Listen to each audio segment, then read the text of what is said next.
भगवान के श्री चरणों में कोटि कोटि प्रणाम। हमारी स्वास्थ्य की जिम्मेदारी हम सभी की है। आयुर्वेद के अंदर बहुत स्टार्टिंग के अंदर ये इस बात का वर्णन आता है कि व्यक्ति की स्वास्थ्य की जिम्मेदारी व्यक्ति की ही है। इस साधन का उसे बहुत ध्यान रखना चाहिए, क्योंकि ये साधना के लिए मालिक ने दिया है। नित्य अभ्यास की आवश्यकता हमें इसलिए रहती है ताकि हम स्वस्थ हो सकें। बीमारियों को लाने के लिए हमें कोई मेहनत नहीं करनी पड़ती। हमेशा ध्यान रखें, हमें अपने आप को स्वस्थ करने के लिए मेहनत करनी पड़ती है। जैसे कि आप फर्ज करें कि आप घर पर सफाई करते हैं और घर पर कहीं ताला मार के आप चले जाएं, 10 दिन के बाद आप घर पे वापस लौट कर आएंगे तो आप पाएंगे कि आपका फर्श उस पर धूल जम चुकी है, जबकि कोई व्यक्ति तो घर पे था नहीं, क्योंकि वो धूल तो पहले से एनवायरनमेंट के अंदर थी, वो सेटल हो गई, आपको गंदगी नजर आई।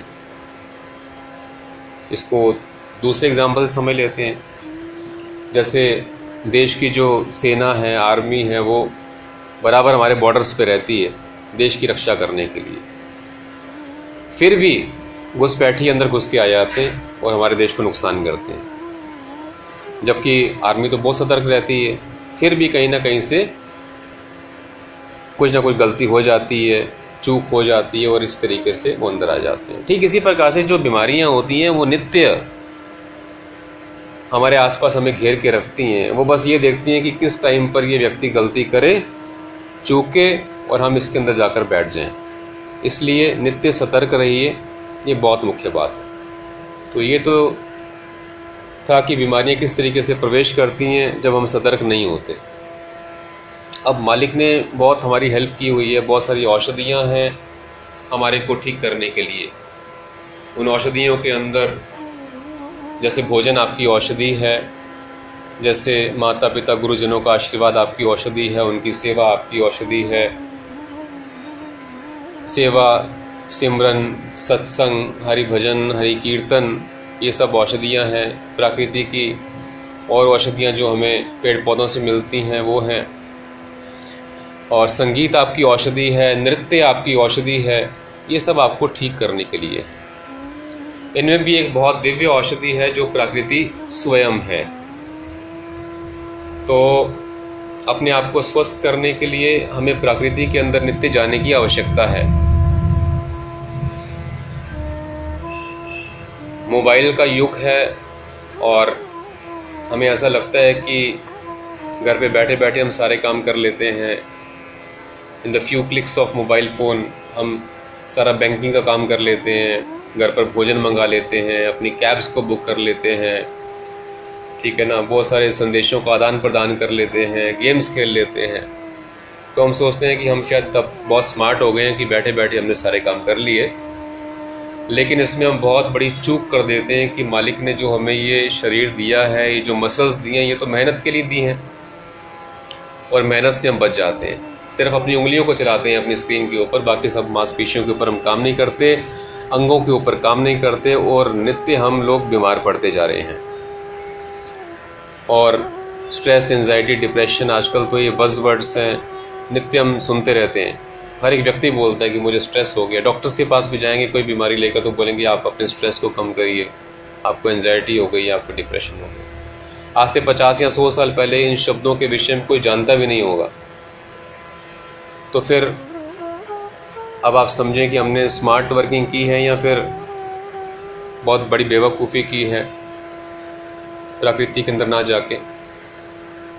तो इन कठोर शब्दों के लिए माफ़ी भी चाहता हूँ, लेकिन ये बहुत बड़ी बेवकूफ़ी ही है।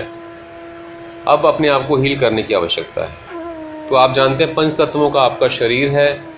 हम हमेशा ही बात करते हैं आकाश, वायु, अग्नि, जल, पृथ्वी।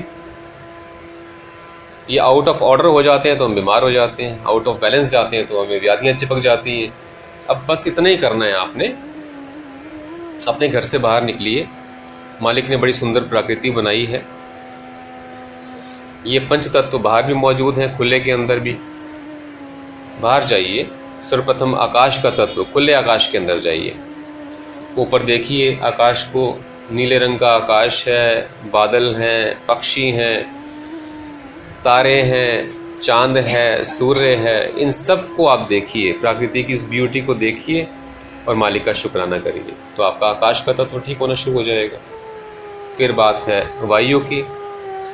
बहती हुई वायु में जाइए, पेड़ पौधों में जाइए, खुली हवा के अंदर जब जाएंगे तो वायु का तत्व आपका शरीर के अंदर संतुलन की स्थिति में आने लगेगा ऑटोमेटिकली।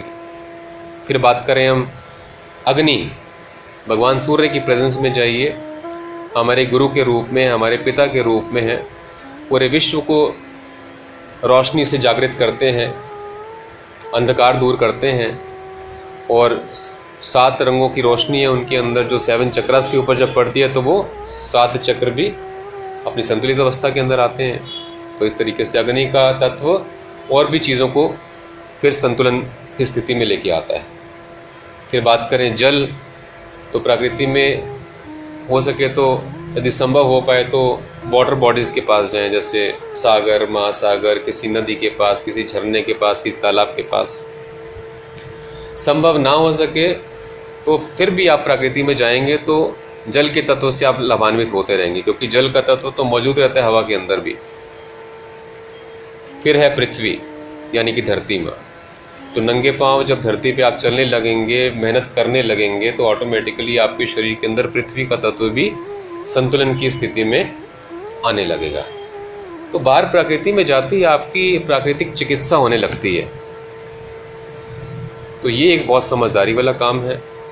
तो मैं आप सबसे यही रिक्वेस्ट करता हूँ कि अब अपनी बिल्डिंग्स में से ज़रा बाहर निकलिए, प्रकृति में जाइए, पक्षियों को देखिए, पशुओं को देखिए, कृमियों को देखिए, बादलों को, आकाश को, हर चीज़ को देखिए और प्रभु के गुणगान गाइए, अपना स्मरण करिए, हरि भजन करिए, मुस्कान के साथ में विचरण करिए प्रकृति के अंदर। तो आपका स्वास्थ्य 200% पहले से बेहतर ही होगा। ठीक है।